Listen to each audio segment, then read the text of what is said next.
ED Now Suchetna Ray caught up with former Finance Minister and BJP leader Yashwant Sinha in his constituency.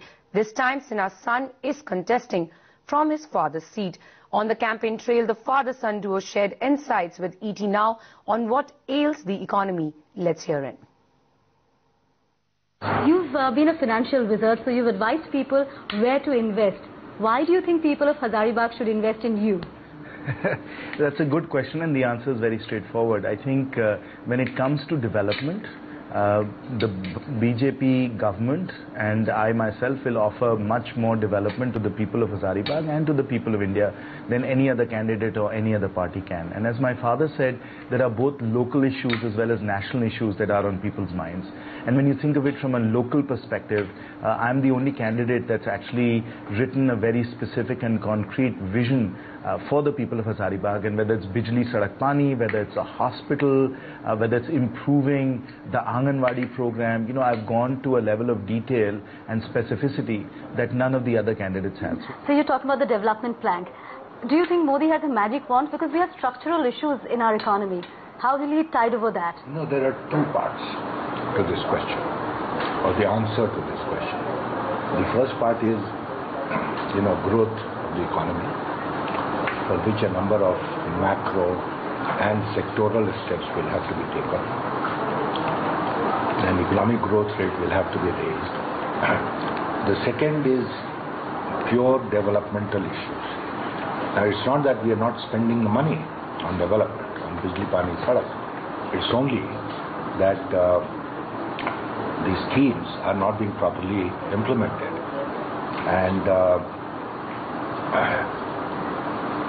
it's a partnership between the states and the central government.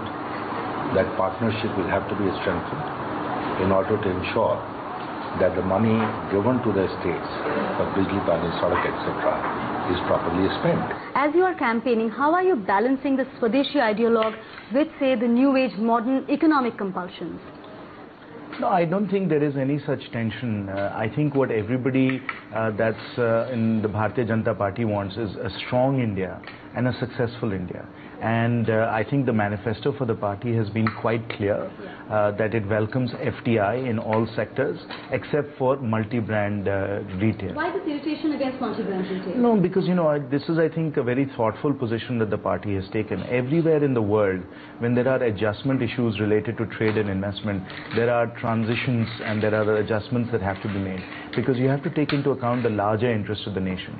We have millions and millions of shopkeepers and traders and retailers that are in retail trade, right? And if you were to just bring in FDI willy-nilly, without really thinking through the transition and the adjustment that's required, it would have a very disruptive impact on the economy and on people. But your colleagues within the BJP have been attacking the RBI governor. Do you think it's fair to do that? He has his compulsions for doing what he is doing. No, I believe he has his compulsions. I personally think very highly of Raghuram Rajan, and I think he's done a good job. The problem is that you can't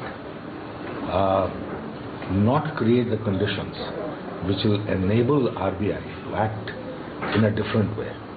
It is the responsibility of the government to tame inflation. You can't just abandon your responsibility and leave it entirely to the RBI, because what will RBI do? RBI is only one instrument, and that's a monetary policy instrument.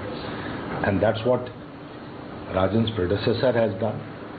This is what Rajan is doing, because if you leave him alone to tackle the scourge of inflation, then he'll flay his hands in all directions of monetary policy, which is interest rates and liquidity.